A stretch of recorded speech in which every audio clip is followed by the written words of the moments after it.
how to assess thorax, lungs, breast, and heart. We will be focusing on normal findings since initially you should know what are the normal findings so that later on you will be able to differentiate between normal and abnormal findings. But before we proceed, make sure you gather your materials such as your stethoscope, your tape measure, your pen, and your pen light. Then, of course, inform the patient of the procedure, provides privacy, and wash your hands. So let us start. Okay, so let us now assess the posterior thorax of the patient. So first, check for the configuration. So check for the anterior, the lateral, and the posterior. So the configuration should be 1:2. You're looking for the barrel chest, which is usually present to those who have emphysema and COPD. Then, you have to check for the accessory muscle if it is used. So in this case, it's not used. And then, check for the positioning of the client. So ask the client to bend down. Here, so bend down. And then, so you are checking for the spinal column. It should be straight. And then, check for the height of the shoulder as well as the height of the hips. It should be level. Let us now proceed to palpation. So palpate 1, 2, 3, 4, 5, and then 6. So in palpation, you are observing for pain. So the patient has no pain. And then, no palpable crepitus. The surface characteristics, there is no lesions, no masses noted. And then, ask the client to say 99. Sir, can you say 99? 99. 99? 99. 99? 99. 99. So you are palpating for fremitus. So the vibration increased in the major airways and it decreases in the peripheral airways. And then you assess for the chest expansion. Okay? Ask the client to inhale, exhale, inhale, exhale. So it moves symmetrically between 3 to 5 cm. So now let us proceed to percussion. So avoid the scapula and avoiding the spinal column. 2, 3,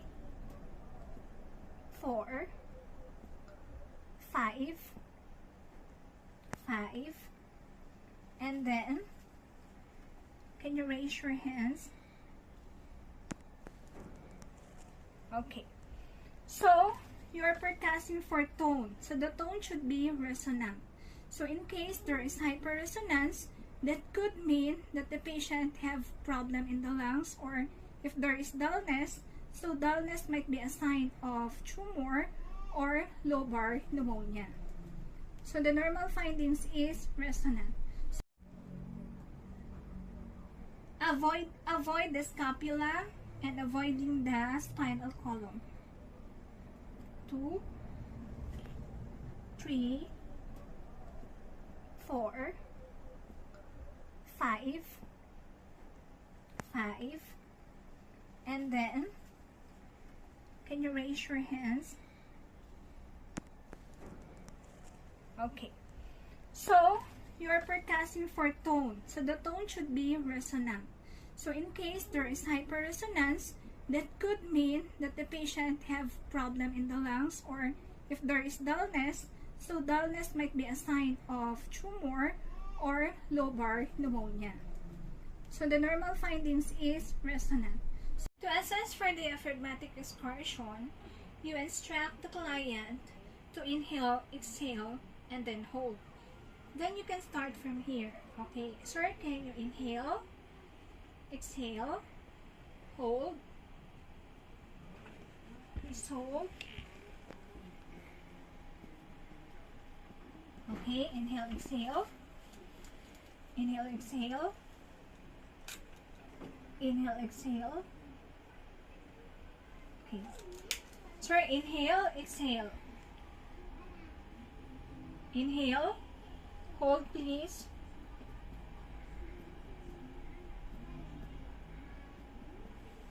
So here, there is already changes in the tone. So then you mark and you get your tape measure.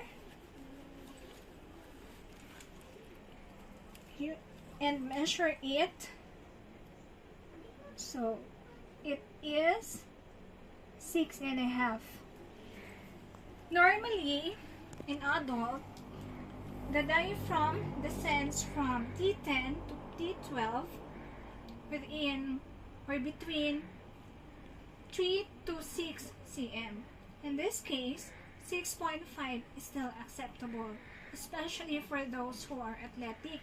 Up to 7 cm, it is acceptable. Stethoscope.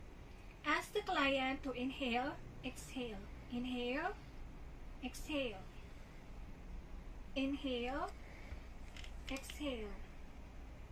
Inhale, exhale. Inhale, exhale. Make sure you avoid the scapula as well as the spinal column of the patient. Then inhale, exhale, inhale, exhale, inhale, exhale, inhale, exhale, inhale, exhale, inhale, exhale, inhale, exhale. Raise your hands. Inhale, exhale. So in auscultating, you are auscultating for adventitious sounds as well as the breath sounds. So for the breath sounds, normally the tracheal breath sounds and the bronchovesicular breath sound, the inspiration and expiration is equal. In the bronchial, the expiration lasts longer than inspiration, while in the vesicular, the inspiration lasts longer than expiration. Also, note, as I mentioned, note for the adventitious sounds. So, in this case, there is no adventitious sounds such as crackles, wheezing, bronchi, stridor, and so on. And for the voice sounds, you can use the same pattern, but this time you can ask the client to say 99 for bronchophony or 1, 2, 3 for whispered pectoriloquy or E for egophony. So this time I will ask the client to say 99. Please say 99. 99. 99. 99. 99. 99. 99. 99. 99. 99. 99. 99. 99. 99. So the normal findings, the sounds muffled. Checking for the anterior thorax, you do the same for the configuration. You have to check the anterior, the posterior, and the lateral. So the diameter should be 1:2 again. And then of course this time you have to check the sternum. The sternum should be in the midline. Okay? And then of course the slope of the ribs, downward. The costal angle should be less than 90 degrees, and the ribs are inserted in the sternum with at least 45 degrees angle. And observe for the intercostal pattern, especially for those patient na masyadong payat in the case of tuberculosis makikita ninyo dyan, yung mga intercostal spaces of the ribs, kitang-kita mo na yung ribs. So, in this case, the intercostal spaces, there is no retraction or bulging.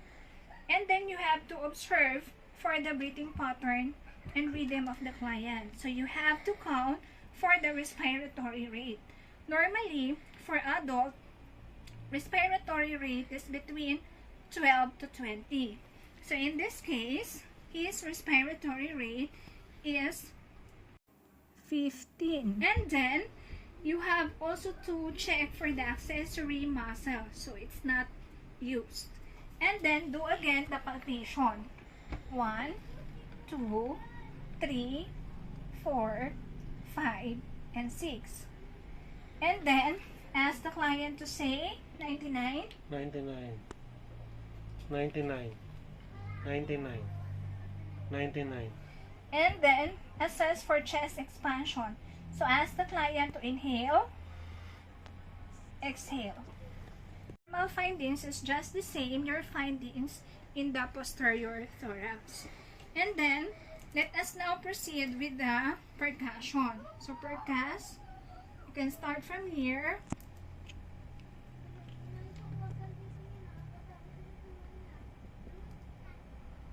Three, 4, 5, 6. Can you raise your hands? Okay. And then again, do your auscultation. So again, you assess for the voice sounds, for the adventitious sounds, and for the breath sounds.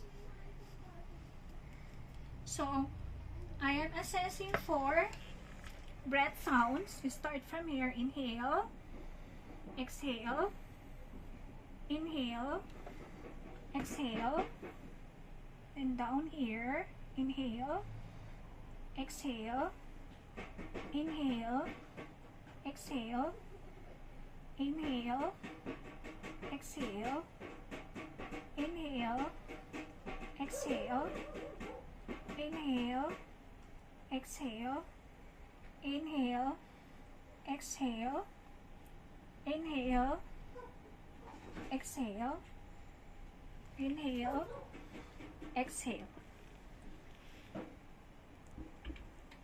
So that's how you assess for the anterior and posterior thorax.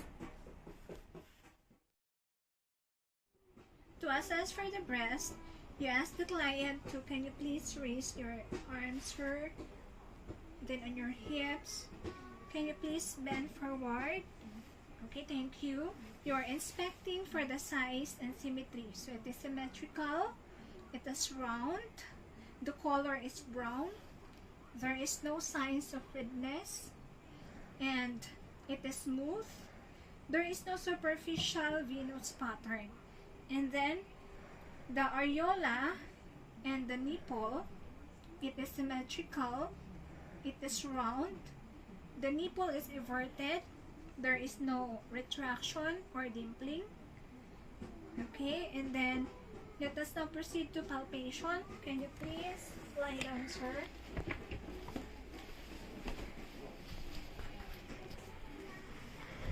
So place your hands under your head to expose your breast.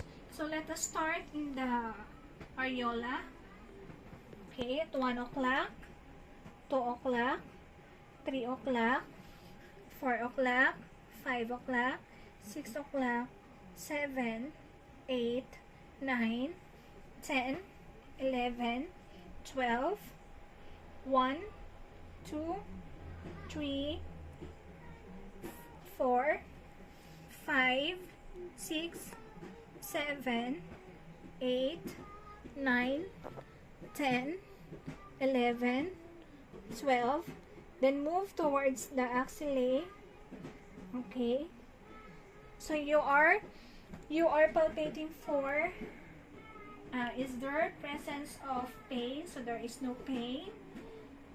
and then it is elastic. The temperature is uniform. It is warm in all areas, and then there is no masses noted as you palpate. Then you pinch the nipple. There is no discharges, and on the axillae there is no nodules or masses noted. So let us now proceed to assessment of the cardiovascular system. So first, we have to assess the neck vessel. So you have to position the client to semi-Fowler's position, so at least 45 degrees angle, and then turn the patient's head towards the, so this is the right, towards the left, okay? And then with your pen light, you can inspect for the jugular venous pulse as well as the jugular venous pressure. So, supposed to be, or the normal result is that there is no visible vein. But in this case, it is slightly visible, and you can also observe the slight pulsation. Then for the jugular venous pressure, you have to observe if there is distended vein, and then you have to measure it from here, from the sternal notch, using your tape measure. So you have to measure the distended vein, so vertically, so it should be less than 3 cm. More than 3 cm could be a sign of heart problem, such as those who have congestive heart failure. And then after that, you can proceed to auscultation of the carotid artery. So to auscultate, you have to use the bell of your stethoscope. Sorry, can you please? Okay. Sorry. Okay, here. So this is the sternocleidomastoid muscle. This is the trachea. So you have to auscultate from the angle of the jaw, and then mid-cervical, and then from the base of the neck. So you have to do the same on the other side to compare. So you are observing for the brewy sounds like swishing or blowing sounds. So if you observe brewy sound, that could be a sign that there is an atherosclerotic problem. Then let us now proceed to palpate. So locate first the trachea, the sternocleidomastoid muscle, and then you can place your 2 fingers here.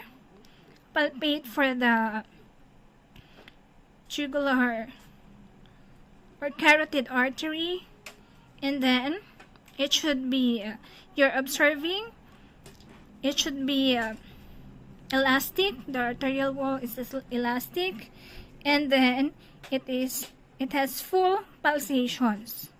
So just be careful not to touch this area to irritate the carotid sinuses.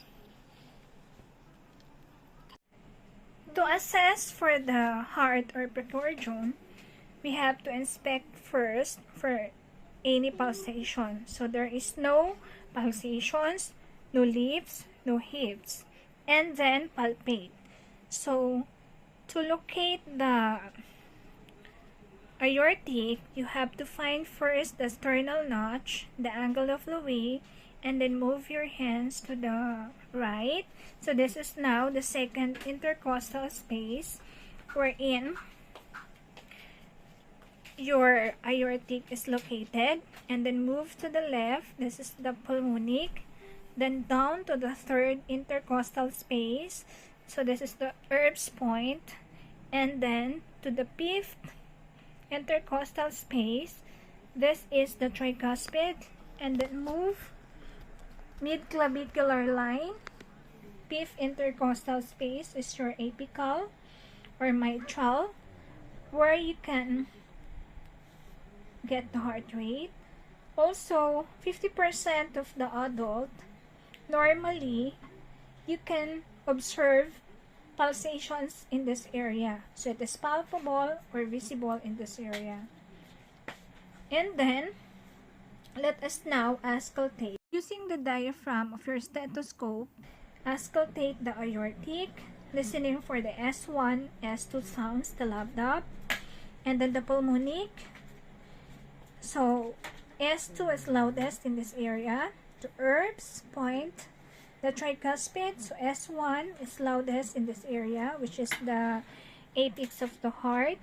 And then, the apical or mitral area. Then, this time you can now get the apical pulse or the heart rate of the patient. You can count the heart rate in 1 full minute. Normally, the adult has 60 to 100 heart rate. In this case, the patient has 80 heart rate. Then, again, you can auscultate using the bell of your stethoscope to assess or to check for any adventitious sounds such as S3 and S4. Also murmurs. So there is no adventitious sounds, no murmurs noted. Just in case that you observe any adventitious sounds, you can ask the client to stand up or sit down, and then you auscultate it again. So that's how you do the assessment for the heart. So for more detailed explanation, you can read your health assessment book as well as my PowerPoint presentation. Okay, thank you!